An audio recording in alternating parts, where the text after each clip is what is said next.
Dobrodošli u podcast Korak do rješenja. Danas razgovaramo kao i svaki put o našem zdravlju, ali iznutra. I to bukvalno. Ja sam Jelena Misita, sa nama je dr. Dario Jocić, vaskularni hirurg, vama veoma dobro poznat.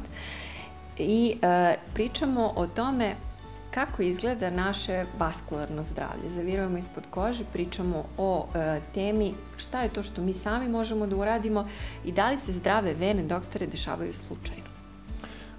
Da, pitanje svih pitanja, da li je to šta sam ja uradio ili šta sam ja uradila da se to desi. Tako da to je pitanje svih pitanja, naravno. Ne dešava se slučajno, može da se desi u smislu da postoji neka genetska predodređenost za bolest proširenih vena. Ako je to slučajno, onda je slučajno, ali ni tu nema slučaja. Dešava se upravo zato što postoji taj neki zapis genetski da će se u toj populaciji desiti problem sa proširenim venama. A da li onda suprotno, da li su zdrave vene slučajnost? Pa ne možemo tako reći, ipak ima nas više zdravih nego bolesnih, mada je venski problem je dosta raširen u opštoj populaciji. Oko trećine otprilike. Oko trećine otprilike, kako smo stariji, kako duže živimo, približavamo se toj trećini. Sada smo otprilike na 20%, ali približavamo se trećini. To su neki epidemiološki podaci na svetskom nivou? Pa iz razvijenih zapadnih zemalja, recimo, jer kvalitetne epidemiološke podatke ipak rade te razvijene zapadne zemlje. Mi još uvek nemamo za opštu populaciju, za tih 8 milijardi ljudi, nemamo baš adekvatne podatke. Da li je ishrana, mnogo se priča o ishrani, ishrana bogata vlaknima, ishrana bogata flavonoidima. Sad vlakna to je povrće, ali tako? Flavonoidi, koliko se ja razumem, ja znam za crno vino, na primjer. Da. Ali ne misli se baš na te. Ne misli se na te, da. Ja, šteta. Koliko to ima uticaja na prevenciju venskih bolesti? Pa nema uticaja baš na prevenciju, niti možemo da radimo nešto na prevenciju u smislu da nam se proširene vene ne jave. Kada govorimo o hrani, normalno umerena hrana je u redu i u tom smislu možemo da govorimo, ali to je uopšten savjet. Ne postoji konkretan i specifičan savjet za proširene vene. Znači da vodimo računa o telesnoj težini. Međutim, kada govorimo o tim famoznim flavonoidima, to je pre svega za smanjivanje tegobe pacijenata. Ono nekako dobro utiču na pacijente koji imaju neke tegobe, najčešće kod žena dobro deluju, koji imaju problem kao da imaju najgore proširene vene, a proširenih vena nema. Imaju tegobe, a nemaju klinički nalaz. Kod njih dosta pomaže, zatim kod žena koji imaju takozvanu pelvičnu kongestiju, to je zastoj kretanja venske krvi u maloj karlici, koji je često nakon trudnoća. Tu može pomoći značajno uzimanje tih nekih lekova koji dobro deluju na venske krvne sudove. Znači lekova, nije čaša vina, nego lekovi? Da, nisu čak ni lekovi, nego su pomoćne lekovite sredstva. Znači, sličnije su suplementima nego pravim lekovima. Na prirodnoj su bazi najčešće, tako da mogu biti od grožđa, od pomoranđene kore, od raznog voća, su definisani ti flavonoidi, tako da puno sad tih pomoćnih lekovitih sredstava ima, apoteke su preplavljene njima. Mislim, postoji nešto što se zove venotonici. Da li je to uopšte korisno? Pa to su ti baš lekovi, oni koriste u smislu da ali to je tečno, je li tako? Ne, isto, nije tonik, nego venotonik. Znači, da tonik je u smislu da tonus vena, a ne tečno. Tako je. Ne čisti lice, nego... Dobro, i nije gin tonik, nije taj tonik. Nije taj tonik. Znači, poboljšava tonus vena i to su ta pomoćna lekovita sredstva koja poboljšavaju vensku cirkulaciju, ali u smislu smanjivanja tegobe, malo smanjuju otoke i tako blagorodno deluju na vensko zdravlje, pre svega žena. A zašto žene? Zašto su žene sad tu? Šta se desi pa ona osjeća da ima problem, a nema problem? Drugačije je nakupljanje tečnosti, drugačije je i hormonski status u odnosu na muškarca, tako da postoji više razloga zašto je to tako. Znači, nekada je jednostavno vidite tananu ženu, a ima onako otečene noge. Znači, tu postoji neki hormonski disbalans ili ta pelvična kongestija, to je zastoj kreativne venske kada u maloj karlici, koje mogu uzrokovati te probleme. Onda su ti venotonici neki onako pomoćno lekovito sredstvo koje pomaže da te tegobe budu manje. Pa praktično smo jedna vrlo kompleksna bića i muškarci i žene i znači sve zavisi i od... Svi na svoju ruku. Svi na svoju ruku, individualna fiziologija.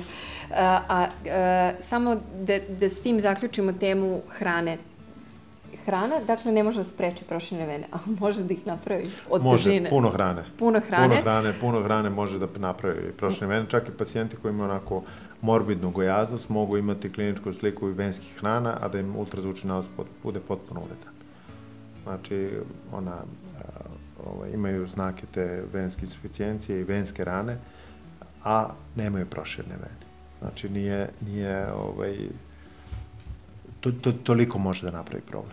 Da li neko ko je, na primjer, podrazume se ako neko u stanju da istrči, prelazimo sad na drugu vrlo bitnu temu, to je fizička aktivnost u vreme opšteg sedenja ispred ekrana. Da li postoji, da ste nekad čuli, da li postoji maratonac, na primjer, koji ima proširene vene? Vrhunski sportista koji ima proširene vene, naravno. Naravno, kako da ne postoji. Zato što su oni izloženi većem fizičkom stresu ili... Ne, nego jednostavno imaju genetski kod za proširene vene. Znači i kod njih se sve opet svodi na genetiku? Tako je. Kako je kome zapisano u genima? Kako je kome zapisano, jeste. A posle koliko vremena, sad kad pričamo o hrani, o fizičkoj neaktivnosti, je li postoji neki vremenski rok kod, na primjer, nekih malignih bolesti postoji po istraživanjima, na primjer, od polipa do karcinoma 10 godina otprilike prođe. Postoji li tako neko vreme kad proširene vene, kad loše navike dođu na naplatu, kad su u pitanju proširene vene? Ako neko već ima, zapisano u kodu, da roditelji imaju, da postoji to genetsko opterećenje porodično, koliko vremena može da se ponaša kako god hoće, što se tiče hrane i fizičke neaktivnosti, i da se onda ispolje vene? Pa ne postoji. Nema pravila? Ne postoji, da. To je hronična progresivna bolest koja napreduje polako, ali napreduje. Stepen progresije je različit kod različitih ljudi. Niti se može odrediti na osnovu pregleda, niti se može reći vi ćete za 5 godina biti ovakvi ili onakvi. Ne može, vi ćete za 3 godine da imate komplikacije ovog tipa, nećete imati komplikacije, bit ćete mirni 7 godina, 8 godina. Znači, to je prosto nemoguće. Tako da ne možemo to da predvidimo na taj način. Ne možemo da kažemo u toj godini će se pojaviti proširene vene, jer zaista nema pravila. Zaista nema pravila. Znači, možemo reći, evo, od danas imaju tetka i mama proširene vene, a ćerka je na operaciji, i tetka i mama, ali tetka i mama imaju proširene vene, ali mnogo manjeg stepena nego ćerka. Razumete? Koja nije gojazna, koja nije. Ali jednostavno je tako. Ne možemo reći vi imate sad veći problem, svaka generacija će imati veći problem. Prosto nije moguće, ili manji problem zato što radite ovo, a ne radite ono. Tako da ne može se reći sigurno. Znači, postoji statistika do koja kaže da će, ukoliko oba roditelja imaju proširene vene, u 80-90% slučajeva imate i dete, i to je to. Koji stepen proširenih vena, kako, da li će imati komplikacije, to ne postoji. A kod tih faktora rizika, osim onih na koje ne možemo da utičemo, kao što su pol, starost, genetski zapis, i onih na koje možemo da utičemo, to su hrana, kretanje, pušenje, alkohol, da li biste,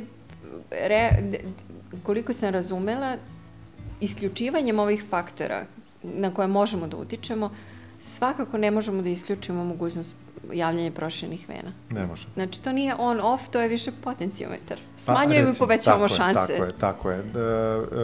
Jer, mislim, postoji i ekstremno fit ljudi koji imaju proširene vene. I sad jedno malo kontroverzno pitanje. A postoji gojazni koje nemaju. Da. A sad jedno malo kontroverzno pitanje. Da li je umerena šetnja kroz park, na primjer, ili bilo gde, korisnija od krema i gelova za vene? Pa to nema kontroverzije. To ima kontroverzi možda na reklamama na televiziji, ali ovako zaista nema kontroverzi. Mislim, kreme za vene ne postoje. Jednostavno ne postoje. Jer sve što namažemo na kožu, ostaje na koži. Ne ulazi u vene, ulazi u cirkulaciju koliko uđe uopšte u cirkulaciju. Znači, namazali kremu, takozvanu kremu za vene na čelo ili na nogu, isto je. Isto će dospeti do periferne cirkulacije. Jedino što one hlade malo i što u tom smislu blagorodno mogu da utiču. Ono što je problem što se koriste često gelovi.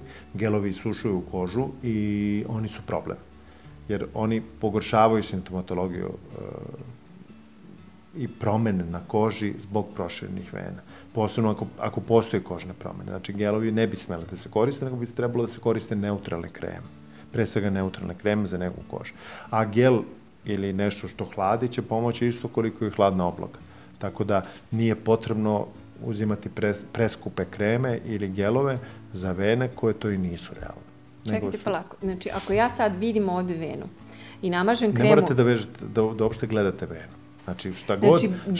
Iako je ja vidim, to ne dopire do moje vene? Apsolutno ne. Dopire u smislu koliko dopire u venu bilo gde. Razumete? Ako nešto što se apsorbuje kroz kožu, u nekom ne apsorbuje se, znači ide odmah u sistemsku cirkulaciju. Ali to su, a ono što deluje na kožu, deluje samo na površni deo kože. Znači koji je manje od milimetra. I da razjasnimo samo. I ne ulazi u vene tu koje su tu. Znači, to samo rashladi malo kožu i malo ima subjektivni osjećaj hlađenja. A ti heparini koji su napisani da tamo ima 1000 jedinica, 2000, 300.000, isto je. Apsolutno nebitno. Znači, to je potpuno različito od nekih drugih terapija. Ne postoje dokazi da to leči proširene vene. Samo smanjuje tegobe u smislu da ohladi. Da. I tačka. Potpuno je, znači, različito u odnosu na neke druge vrste terapija koje se primaju transdermalno, na primjer terapija bola kod pacijenata, kod onkoloških pacijenata, oni zalepe flaster i to uđe u krvotok. Jeste, ali gel nije to. Ali flaster se zalepi na određenom mestu i ulazi u sistemsku cirkulaciju. Zalepili ga na ramenu ili na leđima ili na trbuhu, isto je. Znači, ja o tome, to je isto potvrđuje ovo što smo rekli. Znači, isto tako, koliko leči taj gel za vene, koliko ulazi u sistemsku cirkulaciju, gde god ga namazali, ući će isto. S tim što, plastiri su za bolove strogo regulisano područje i kontrolisane opasne supstancije koje se... A ovo je nešto što se kupuje na svoju ruku. Pa dobro, i možda se kupuje zato što i ništa ne pravi ni štetu. Ne može ni šteti, ali... Ohladi, u tom smislu ohladi. Nekad prija zato što ohladi. Pa onda je, mislim, jeftinije da se tuši. Pa svakako, ali dobro, ovo je komfor i drugo, često ljudi imaju utisak da nešto čine za sebe. Što nije mala stvar. Važno, da. Što nije mala stvar, da. Nekad je to jako važno zato što ljudi, ako imaju taj lepi osjećaj da su nešto uradili za sebe, tako je. Placebo je isto dobar. Tako da u tom smislu apsolutno ima, ali realno, čim imate toliko tih gelova, tih venotonika, to sad ih ima na desetine. Kada sam počeo da se bavim ovom poslom, bilo je 2. Bilo je 2, a sad ih ima na desetine. Na desetine. Dakle, veličina tog tržišta je prilična. Apsolutno. Ali što se tiče delotvornosti, nema studija. Pa, postoje neke studije ograničenog karaktera za neke venotonike i to je to. Za neke venotonike. Postoji za neke gelove i kreme, ali ne sa komercijalnim nazivom, nego sa nekim sastojcima koji utiču na smanjivanje tegobe u smislu da hlade. I to je to. Vraćamo se na hlađenje. Tako je. Dobro. Znači tu, što se vas tiče, nema nikakve kontroverze? Pa nema kontroverze, šetnja je super. Šetnja je najbolji prijatelj naših vena. Jeste, tako je. Ono što možete svi da uradite besplatno. Pa mislim i ovo što ja pričam znaju i pacijenti. Znači, meni to pacijenti kažu. I znači, potvrđuje se... Da su mazali... Godinama. I da im ništa nije pomoglo.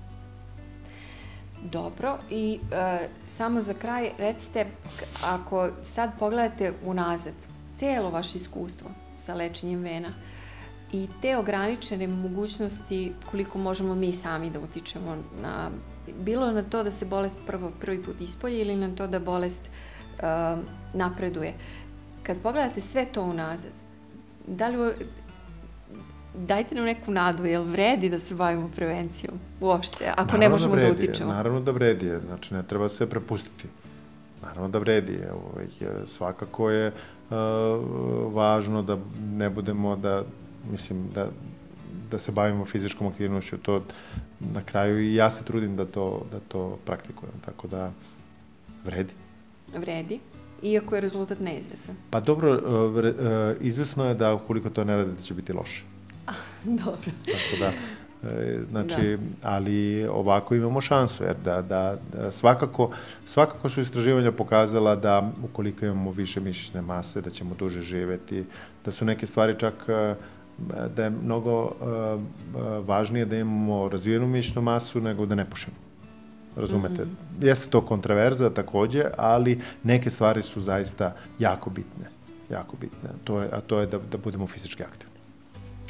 Što više možemo. Što više možemo, svako u skladu s mogućnostima, pritom stvarno ne govorimo o profesionalnom sportu. Naravno, šetnja, govorimo o šetnji. Govorimo o nečemu što nije zahtevno. Bar šetnja. Da, ne zahteva skupu opremu. Patike i tako. Da, patike i malo vremena. I dobra volja.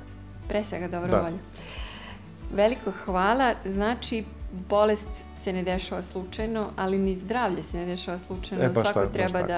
Svako treba da vodi računa onoliko koliko je u njegovoj moći, u njegovom domenu. Zahvaljujem se na gledanju još jedne epizode podcasta Korak do rešenja. Ukoliko imate bilo kakvih pitanja ili nedoumica, pišite nam putem društvenih mreža, potrudit ćemo se da vam odgovorimo i gledajte nas i u narednim epizodama. Hvala. Hvala vam.